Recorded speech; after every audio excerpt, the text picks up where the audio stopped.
हम दर्द मोहब्बत का मिटा सकते हैं, लेकिन हम दर्द मोहब्बत का मिटा सकते हैं, लेकिन ये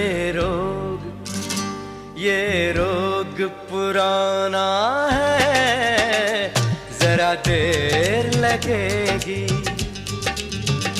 ये रोग पुराना है,